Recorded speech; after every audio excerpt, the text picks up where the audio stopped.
Hello everybody, welcome back to Initial Solution. In this video tutorial, I will show you how to block a page on Facebook. So let's start the video.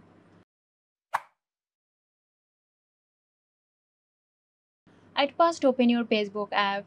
Now use the search bar at the top to find the page you want to block. Once you have found it, click on the page to open it. In the menu that appears, select Block. Facebook will ask you to confirm your decision. Click Confirm to block the page.